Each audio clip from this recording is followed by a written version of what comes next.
Perfect. Okay, so we've got a few more coming on the line. We've just hit 3 o'clock, so we might get started. I'll probably just be doubling up on what I've kind of just gone through, but for anyone who's joined us late, just some tips in regards to Zoom. If you're able to, headphones or earphones are best for sound.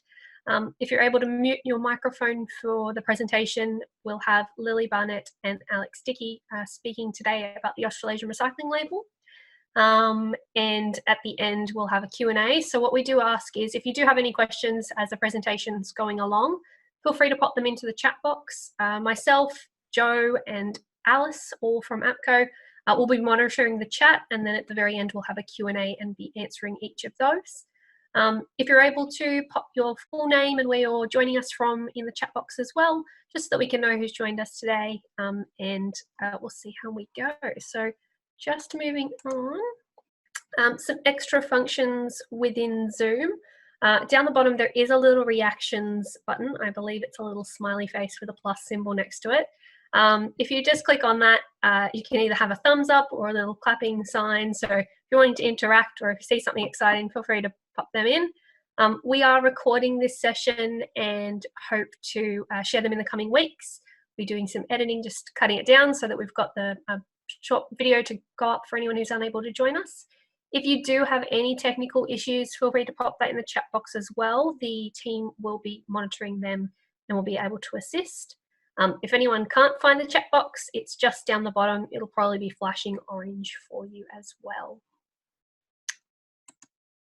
So in terms of the topic today, we'll be talking about the Australasian Recycling Label, or the ARL. Today we're joined by Lily Barnett, who's our program manager at APCO, and Alex Dickey, who is our program coordinator for the Australasian Recycling Label program.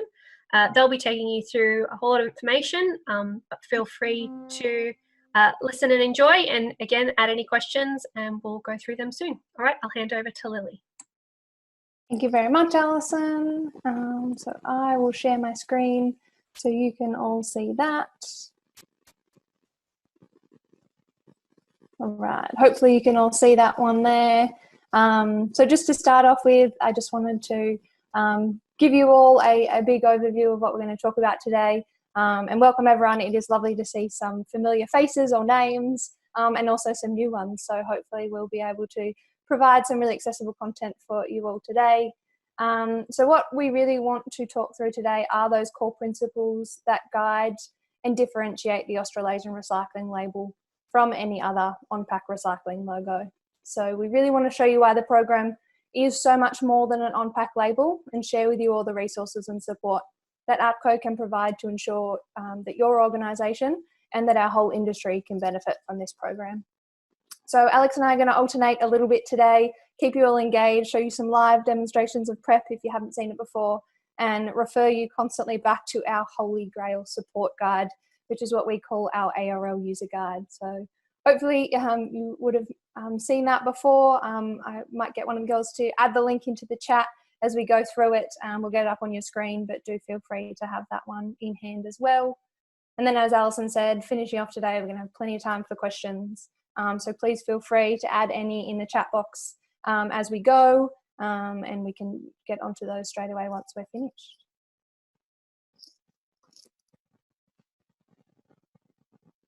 So just jumping straight into it, and as Alison said before, there is a functionality for you guys to be able to give us a little reaction. So my first question for today would be, for anyone who's online today, have you ever seen the ARL on a piece of packaging before? So give us a little thumbs up or a clap, or you can just give a nod yourself if you like. Could be at the supermarket, at Officeworks, in your pharmacy, in your homeware stores. Good, very good. That was pretty much everyone. So that's always a lovely thing to see. So when many people see this symbol on a piece of packaging, or they first hear about the ARL program, they think that it's just a symbol that tells them how to recycle right. But it is so much more than that. The ARL is what we see as a behaviour change movement. So we have seen firsthand how this is driving change for consumers and also within industry. So to give you an overview of those of you who aren't familiar with the program, We have the Packaging Recyclability Evaluation Portal, or the PREP tool, commonly known as. So this is where brands can input their packaging specifications and they can understand if that piece of packaging and its components are recyclable both within Australia and New Zealand. This also provides design for recyclability information or information on why that's not recyclable. And then this correlates all the way through to a consistent and clear on-pack recycling symbol known as the Australasian Recycling Label. Now, the other component of this overarching program is the fact that we have a national consumer education campaign that supports all of this work together. So why is all of this so important? Well, from some of the data that we released at the end of last year, we know that 88% of packaging is designed to be technically recyclable, but only 49% of it is actually recycled here in Australia. So PREP is really helping with that design feedback and also helping eliminate some forms of packaging. And then we've got the ARL that is making sure that consumers understand what bin they should be putting that recycling in to make sure that we're not losing those valuable resources that are being potentially designed right from the start. So to solve this collective problem, APCO has partnered with Planet Ark and with PREP. Oh, and the sun has come out from behind the clouds, so I'm a little bit stripy, but that's all right. We do like the sun, we can't complain about that. So we partnered with Planet Ark, who actually own the Australasian Recycling Label and license that exclusively to APCO members, and the PREP design tool, which was developed by PREP Design. And Anthony, who we heard before, is online with us, so thanks for joining us, Anthony. And APCO is able to partner with these organisations and provide this program free of charge to APCO members since 2018. So a program of this size now has over 350 organisations alone using PREP, which is fantastic, but that means that we can't do it alone. So we most definitely would not be able to do it without these two important partners. The other side of the program that we are so very thankful for are our two advisory committees. So these are vital in us being able to provide transparency and legitimacy to this program. It ensures that we, as industry and as government, are working collectively on a program that is providing the most accurate information possible for our current marketplace. So our Technical Advisory Committee, or our TAC, is comprised of industry and government experts in this area, and they review the data or the back end of PREP to make sure that it is as reflective as possible of the current marketplace. Our Marketing Advisory Committee, on the other hand, or our MAC, is also comprised of industry and of government, and it supports the strategy and implementation of our National Consumer Education Campaign. So that's driving that consumer awareness of the ARL and driving that behaviour change to make sure that people are recycling right.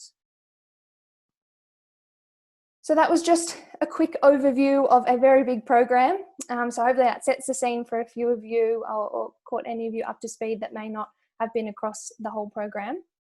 Now what we're going to dive into, as I touched on before, is some of these core principles that guide the ARL program and really differentiate it from the rest. So that is the fact that it's evidence-based, that we have specific information for every component of that packaging, that we're helping to interpret a pretty complicated system, make that really nice and accessible for brands, provide that feedback loop between brands and between the recycling industry, and then make sure that we have a clear and trusted, consistent on-pack system. So I always love to include this slide whenever we talk about the ARL because it's a pretty disturbing image. This is a key reason why APCO knew we needed to deliver a robust labelling program that supports industry and consumers. And it really is the reason why the ARL program is developed and has the processes that it does. Because as you've all probably seen many times, and as you can see here, there are lots of labels out there that provide no direct instruction to consumers, and they do vary so greatly between different brands. So no wonder the poor old consumer is so confused, us included sometimes. So as you said, one of those first core principles about the ARL program is the fact that it is an on-pack label that is evidence-based. So as we just saw, there are so many eco labels out there and the majority of these are not evidenced or how is a consumer to know that it is? And our conventional recycling labels can be so vague and not material specific or component specific. So a really good example here is if we've got your common Mobius loop, which is your chasing arrows, and maybe just an instruction to say, please recycle. That isn't too helpful for a consumer when they're standing at their bin after they've consumed their product and they have a sleeve, a bag and a tray to dispose of, and they need to know what to do with each of those bits separately. So to add to all of this complexity, there are many logos that are commonly confused as a form of recycling communication. So this is a really good example here on your screen, and this is actually a piece of advertising that we used as a part of the ARL program on Sydney trains last year. And it showcases this problem exactly. So the plastics identification codes, which are the chasing arrows there with the numbers in between, that's just telling a consumer which type of plastic it is, not if that can be recycled or not. We then have the Tidy Man logo, which is the man next to the bin there, and that is originally just designed for litter. So just telling people not to throw it on the grass, which I mean is an important message, but not about recycling. And then the other one we see there commonly is our green dot, which is not applicable for Australia.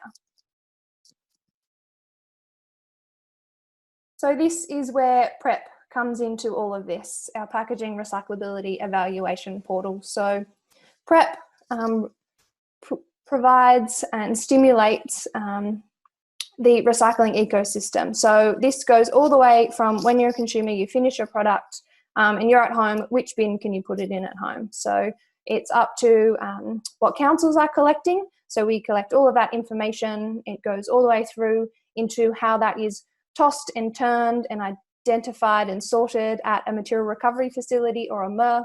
So we simulate that ecosystem.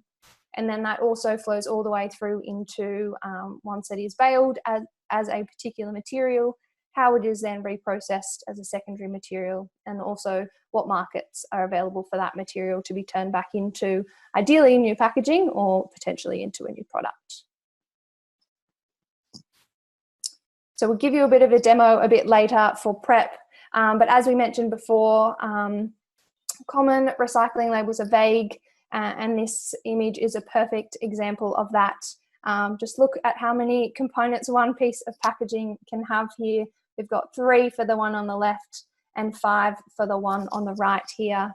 So consumers more than ever are crying out for this information. They're wanting to see brands be really accountable and transparent. And although we know that a bin logo may seem scary, you are doing your part here and making sure that we are cleaning up the recycling stream.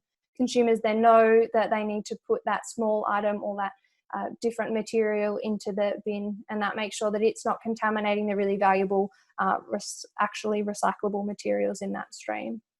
So that's a really distinct feature of the ARL, is the fact that all components of packaging must have a corresponding ARL on pack. And to talk you through all of these individual labels, as you can see here, we've got about 3 different options that you can have. So I'm going to throw over to Alex, and she's going to talk you through each of these classifications and then how to demonstrate PREP and how to get that on your pack. Thank you, Alex. Thank you, Lily. Good afternoon, everybody. I may have talked to you already before, and it is so good to be here. So hopefully you can see my slideshow. Great. Okay, so within PREP, as we've been talking about, recycling is complicated. There is a science to recycling, and we're really trying to simplify that process within PREP as well as the ARL. So I'm going to talk a little bit about how the system works. So within PREP, there are a few classifications, and it also allows for nuances in the information that it provides you. So our first classification is nice and simple. It is our recyclable classification, and this is showing that it is technically recyclable and it's widely accepted at curbside. So this is then communicated through the recyclable ARL symbol. It's a nice and easy one, and as you can see, there's no instructions required for that symbol. We also then have the recyclable with lost value classification. So this is coming into letting you know that there might be a little bit of lost value in that packaging component, or something is causing some minor contamination. So it's still technically recyclable, but it's just not reaching that completely recyclable status. And so this is communicated through the recyclable ARL. That lost value is a communication piece that we try to give to packaging manufacturers and brand owners to let them know that it's just not quite hitting the mark. So a good example of this is something like a recyclable cardboard box, but it might have a polymer lining on that. And so in the paper recycling process, that plastic isn't recovered, so there's some lost value there. So that feedback is really meant to just help inspire and let you know that that material is being recovered. The next classification is our conditionally recyclable symbol. And this is nuanced that it's less widely accepted at curbside. So as Lily mentioned before, we do talk to all of the Australian councils, and Planet Ark collects data from, there's over 500 councils in Australia. They collect information on what they do and don't accept at curbside from Planet Ark. And we have thresholds in prep that detail if it's widely accepted. So if something is classified as less widely accepted, only between 60 and 80% of the Australian population have access to disposing of that packaging, and it is classified as conditionally recyclable. At the moment, the only packaging that falls under that classification is your aseptic or your long life packaging.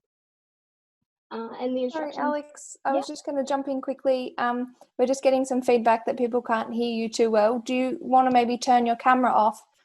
So that might help with the audio for people. Okay, 1 second. There we go. Hopefully that'll help, guys. Okay, so does that help at all? Yes, that's better. Okay, great. Sorry about that, team. Okay. The whole family is home, so they might be eating up the internet. Great, okay.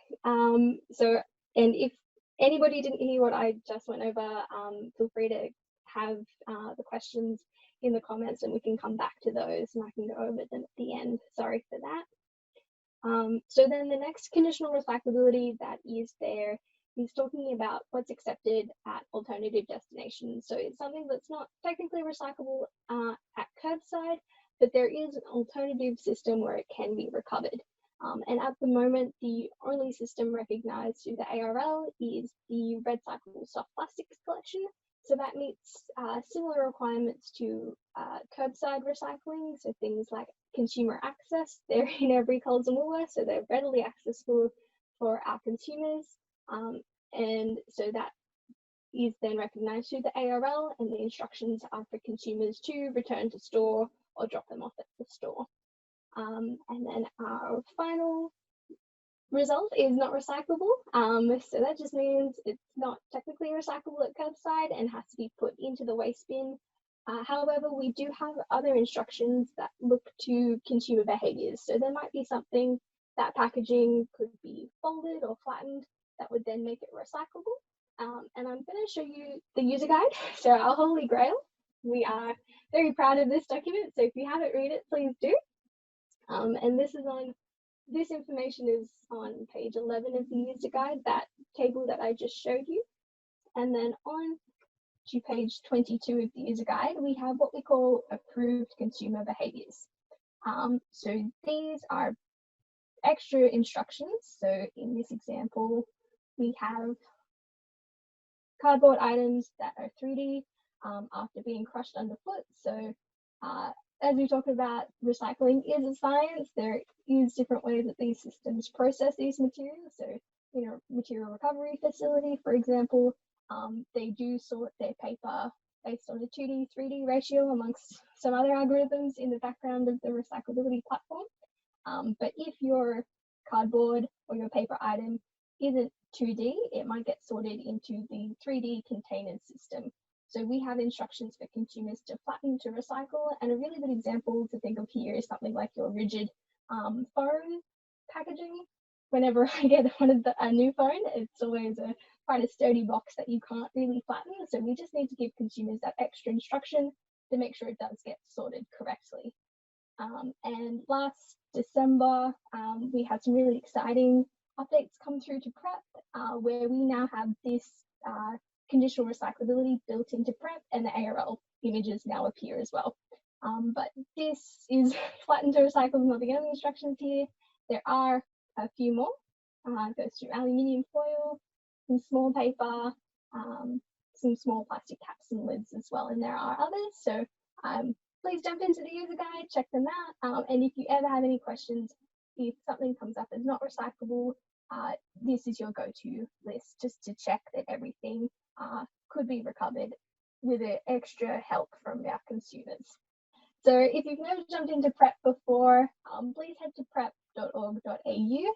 There is a video that actually walks through the whole process of starting a project throughout getting your report, and also the different functionalities as well. But I'm already in a project, I've jumped ahead. This is one I prepared earlier. But at the top of your page is your navigation, and within our page right now, we're in a project and we've entered all our details for a specific item. So in this example, it's a cardboard box. So we've got our item is just our box, and here we enter all of the detail for our assessments. So we'll add in, it's got a name. I haven't added a description because it's just a cardboard box, but this is information that you can add as much detail to as you need. This is just a simple example for the walkthrough, but we do have within the support page of PrEP, for anybody that is in the tool, there are a few more videos that go through complicated examples as well. So our first question is, does it contain hazardous content? So I've entered no. The primary material is cardboard. Our dimensions when crushed. So this dimensions when crushed is really trying to understand whether or not that those dimensions have been entered, keeping in mind that 2D to 3D ratio, as well as thinking about once my consumers consume my product, what happens to the packaging? Is there any process in the collection and compaction of that material that might impact that recyclability? So we're really trying to capture that nuance there, which is a little bit complicated. So we just try and make sure that we do have that detail where we can. Our weight is 10 grams. I've indicated that there's no inks used for the item and it does not contain secondary materials. So when I jump into our draft report, it then comes up and it gives me a result. It says not recyclable. Don't panic, I will explain why. So for Australia, we have a not recyclable result, and for New Zealand, we also have a non-recyclable result. So scrolling down the page of this draft project, we have all of the information that I entered previously, and it comes up with the table. So it says our box for Australia and New Zealand uses information on technical recyclability. So it's not technically recyclable in either Australia or New Zealand. It is widely accepted. It's a cardboard box, and the overall result is therefore non-recyclable. When I keep scrolling, in the issues page, we have if the paper is not flat, it will not enter the paper stream at MRF and will be discharged as waste. And it also gives us information on that widely accepted status. And so it's widely acceptable because more than 80% of the curbside population have access to it. But because it doesn't mean that technical recyclability, it's not recyclable. But I have read the user guide and I've gone through the user guide, and I know we have that button to recyclable instruction available to us. So because I know that that's available, I'm going to jump into the modify report.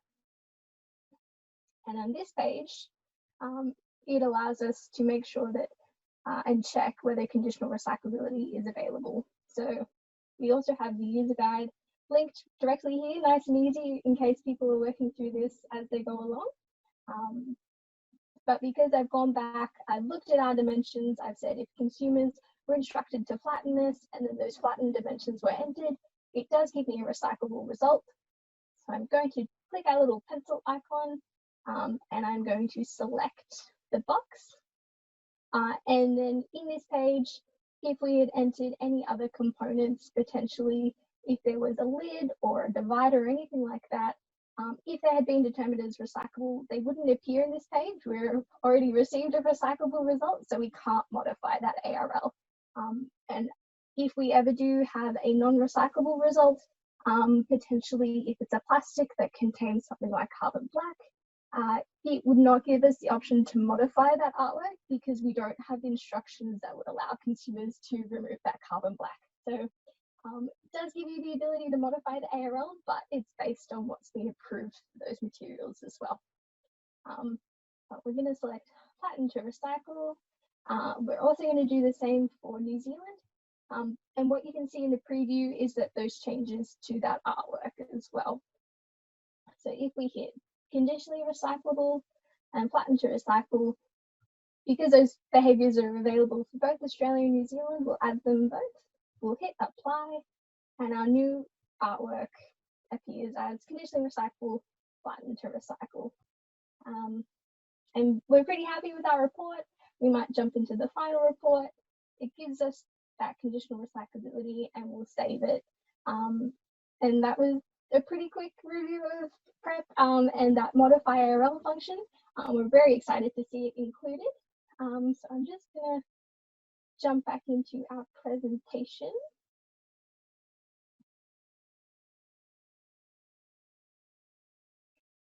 And to help support you, so we've mentioned the user guide and I've shown it to you very briefly.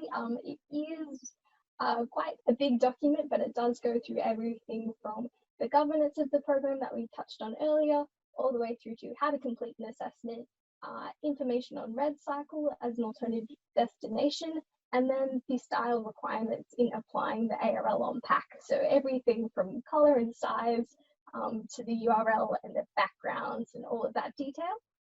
Because it is a little bit bigger, and I'm sure you've got marketing teams that are really busy, we do have a style guide. So that style guide goes through those key considerations. We touched on like separable components earlier before, through to size and to sizing and color and text and font as well. So that's available.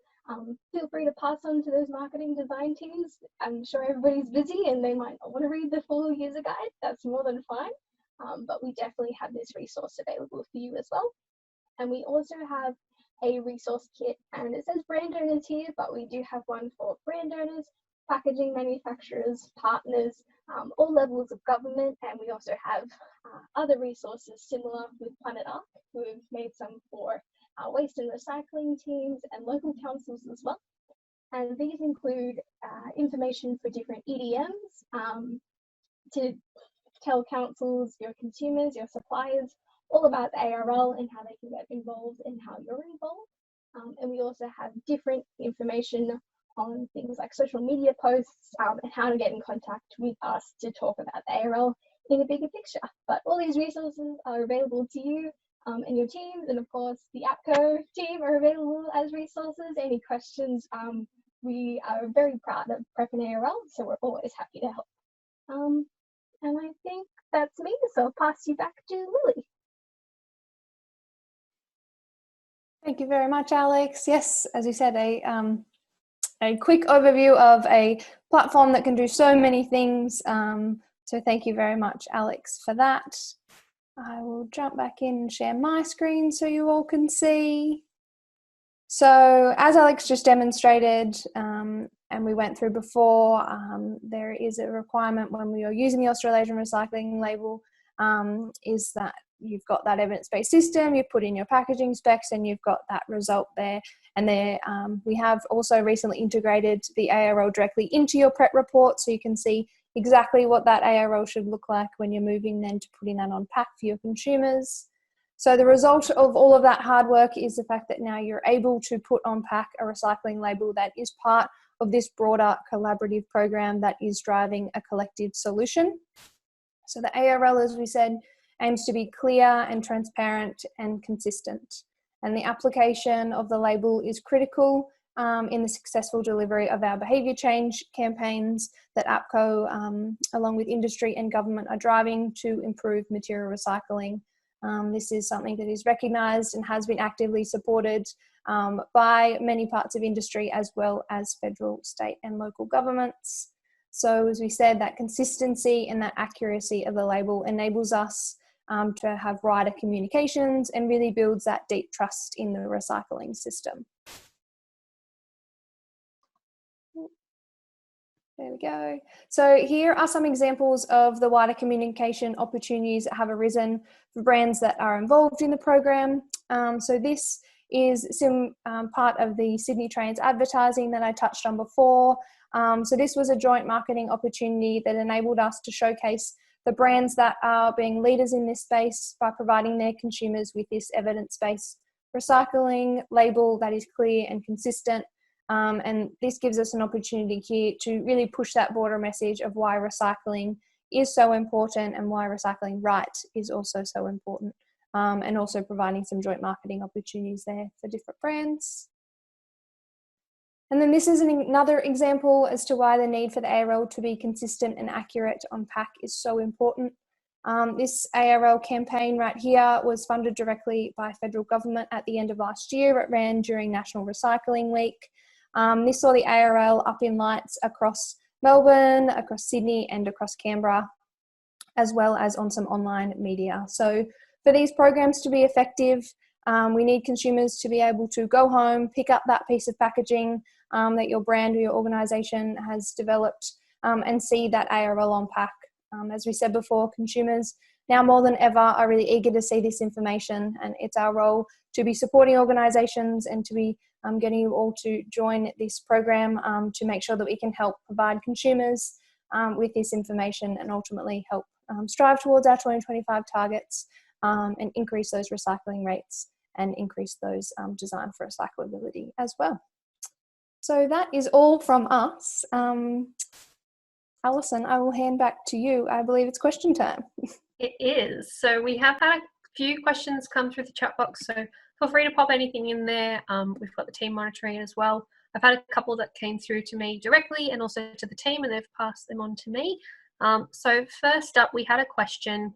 Someone would like to know if you need to send a packaging item for APCO to examine for the ARL process to be completed, or can it be done so online? Alex, you can have that one if you like. Yeah, sure. So for organizations, am I okay? My audio okay? Yep, you're good. Okay, cool. So for organizations, one of the requirements we ask in using the ARL is to send us your first artwork for approval. So we have an online form. It's just sending through a prep assessment and an artwork. It's not every time you put your first application on a different SKU, it's that very first application that you work through. It's just to make sure that you have seen the user guide and to answer any questions and help you get it right the first time, and to make sure that we can support you in understanding if there are any limitations and putting that on pack as well. Perfect. Thanks, Alex. The next one might be a good one for you, Lily. Someone's asked, is it any extra cost for prep? Is there any extra costs in order to use the program? Most definitely not. So if you are an APCO member, you get free and exclusive access to prep and then also subsequently to the ARL if you like. To get access, you do need to agree to some terms and conditions that pretty high level, just making sure that you're just using that for your company and for the purposes of putting for classifying recyclability, and then the same for using the ARL on pack. So that is all online in our member centre. If you are not a member and you want to use the ARL, you do have to sign up as a member. We do have access to prep for non-brand owners, but that is under a different membership option under APCO, which is called our Sustainability Professional. So if you are interested in getting access to it, but you're not an APCO member, there is, as a brand owner, there is still an option for that as well, but that does incur a fee under that framework.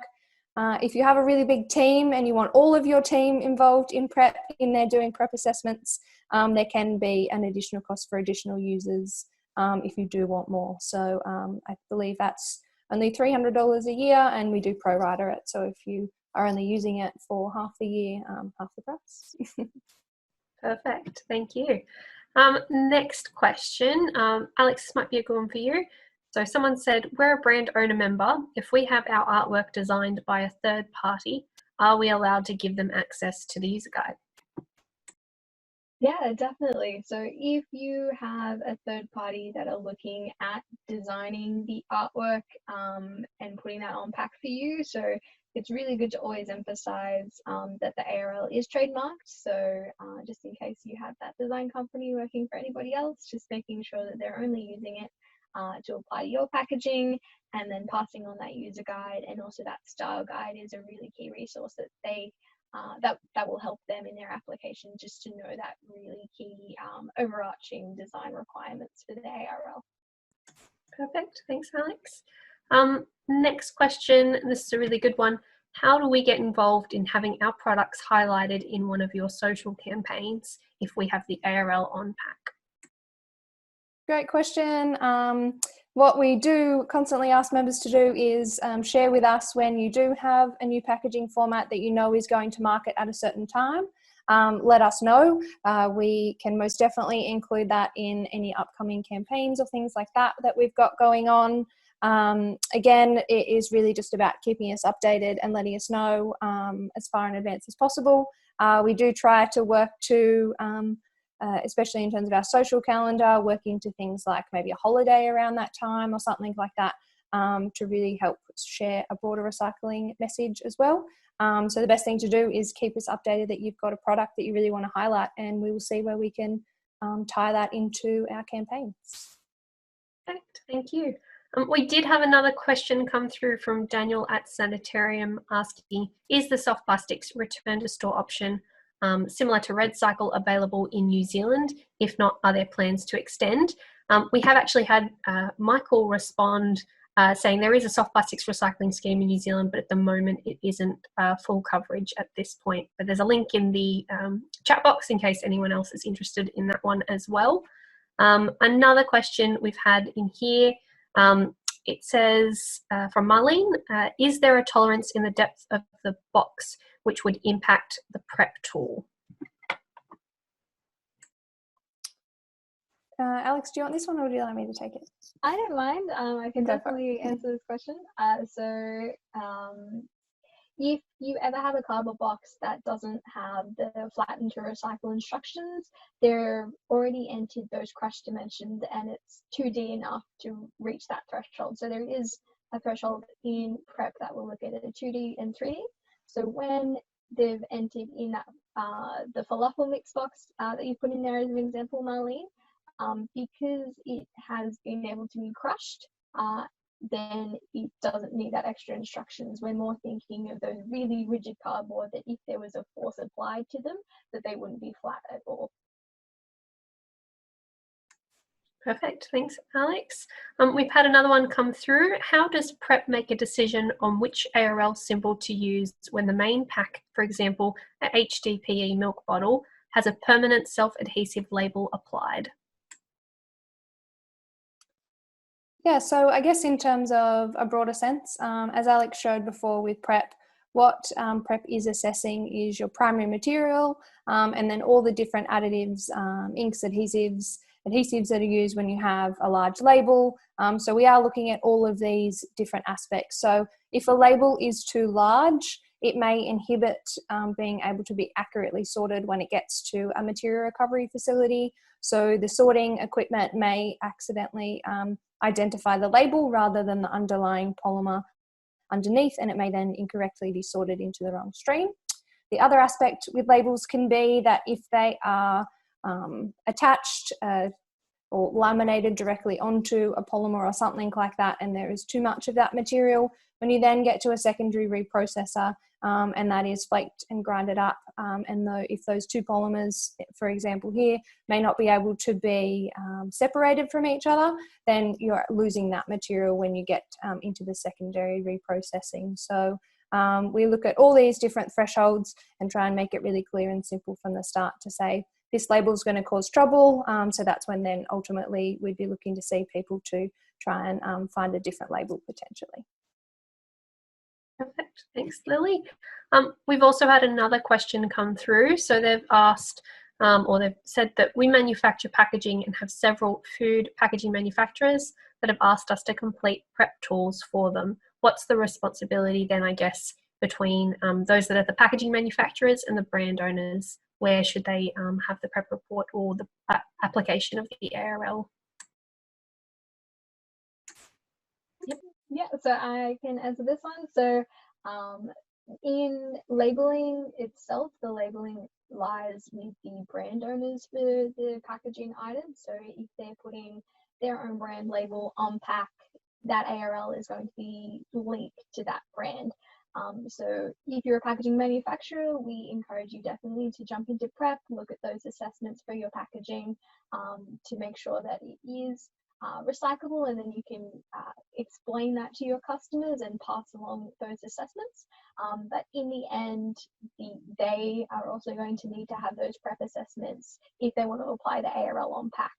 So we always go with the responsibility for labeling lies with those brand owners. We do have audits associated with prep and the ARL. That sort of happens concurrently with the reporting audits as well. So we jump in and we just go, are you having a good time? How can we help? What's going on? Just to make sure that you're saving your reports, for example, and that whatever you have on pack is reflected in a prep report. So because if you ever get audited, that audit responsibility comes back to that brand owner, that labeling responsibility is with them. Thanks, Alex. Next question from Franz. Will the ARL eventually look into composting as a waste management solution? Lily, maybe this one for you. Sure. Yes, so we have had lots of interest in a composting label, and we also have had interest in a recycled content and a reuse label. So most definitely something that is on the cards for APCO to be able to deliver. As we came back to at the start, the really important part about the Australasian Recycling Label is that it has that evidence base, and it calls out every component of that piece of packaging. So for us to be able to go down the path of using a compostable label, we really need to be able to have that evidence base and make sure that it has that access to be able to be collected, and then also flow on to being able to identify each of those components as well. So like anything that we try and deliver, we really want to be transparent and accountable and evidence-based. So definitely something that's on the cards over the next couple of years, but we really need to do that first part of the assessment before we can move on to a non-pack label. Thanks, Lily. And actually another one that's just come through here as well, just in relation to the CDS with the labels for the ARL on pack, if there's any confusion with labels having to be removed.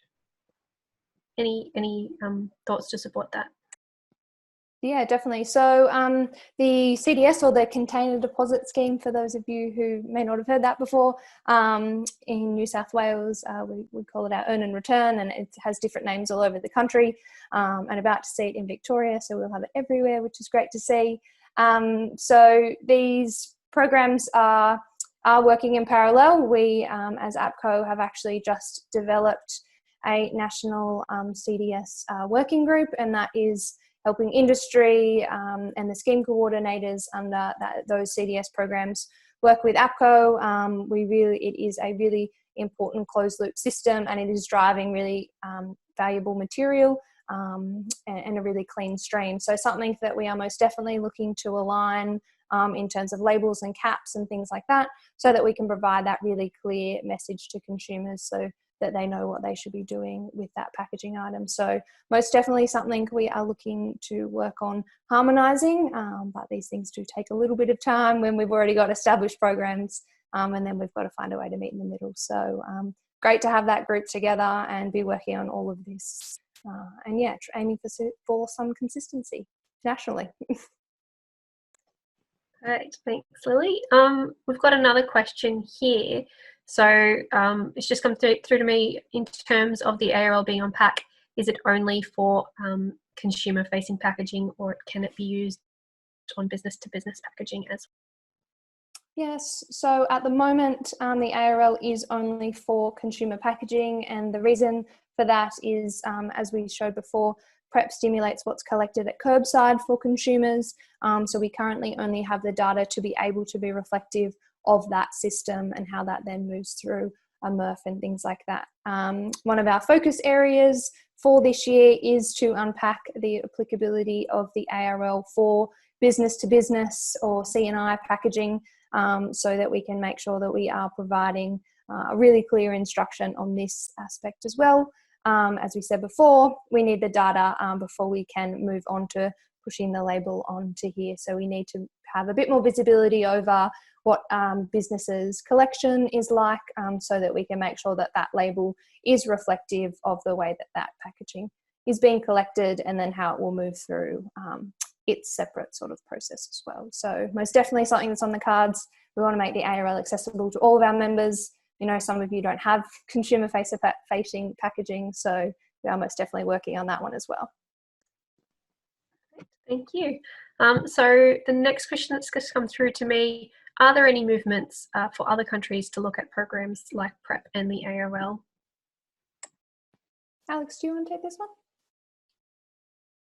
I sure can, and I mean, we always have Anthony who might also want to say something as well, but we have seen in America the How to Recycling Label system.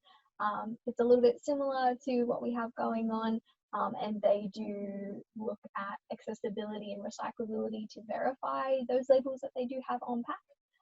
There is also the on-pack recycling label, or OPRL, in the UK, and PrEP is underpinning those labels through Anthony's popped the link into the chat box. Thanks, Anthony.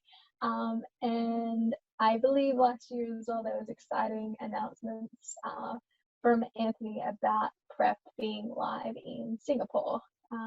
Correct me if I'm wrong, Anthony. But yeah, so there's definitely a lot of interest in having this system behind those labels. Whether or not we can work to consistency, that is a challenge. In the actual label itself, especially when different regions have very different recycling systems to us. But yeah, it's very exciting to see it spread. And that's actually a perfect segue for the next question, which is, how do I label my pack if it's sold in both Australia and New Zealand, but has a different result in PrEP? You can take that one too if you like, Alex. Yeah.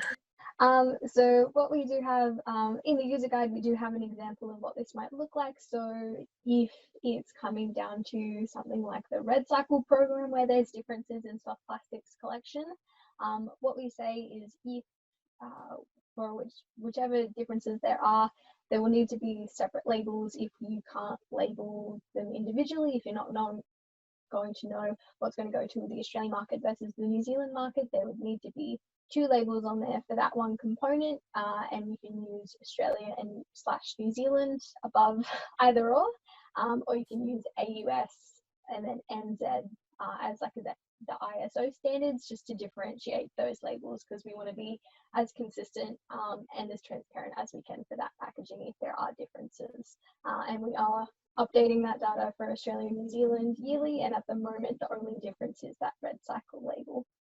Yes, and that's also in the user guide. I don't know the page number off the top of my head, but all that information is in there as well, and does refer to the exact sort of wording that you can use.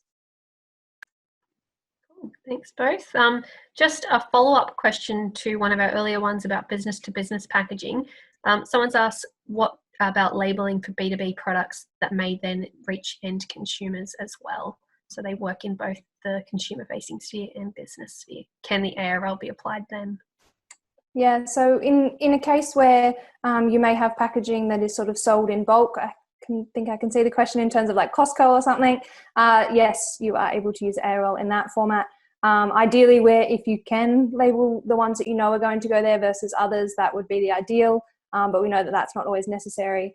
If it is going to end up in the consumer's hands to end up in their own bin at home, most definitely feel free to use the ARL on that packaging. And if there's any variations like that you're unsure about, it could be a bit of a blurry line, just let us know and we're happy to work through it with you.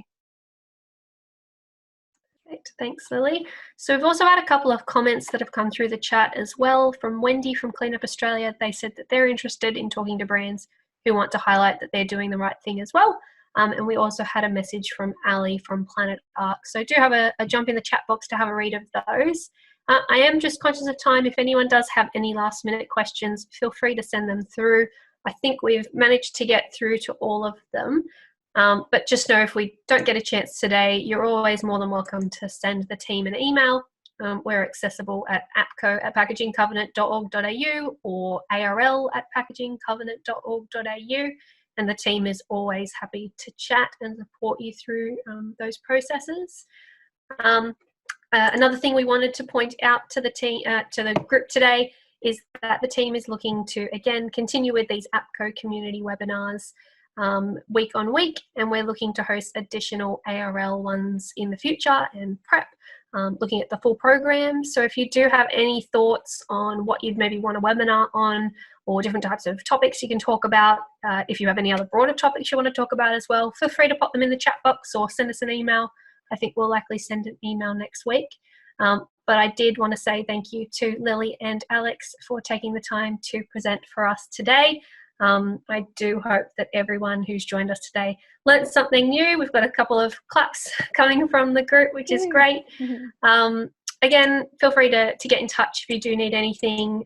It looks like we'll probably end there, but just a heads up, next week's topic will be recycled content. So last week we launched our packaging future, which within that we noted that the average 30% average recycled content target has now been raised to 50% average recycled content. So we're getting a lot of questions on that one. So feel free to join us for that. You're able to sign up for that via the APCO website, and we'll also be sending an email round as well. So I don't know whether anyone has any last minute comments, but thank you for joining us, and we'll see you soon. Thanks, everyone. Thank you very much, everyone. Definitely send through your feedback via email if you need. It would be very helpful for us. Yep, Thank definitely. you. Thanks all.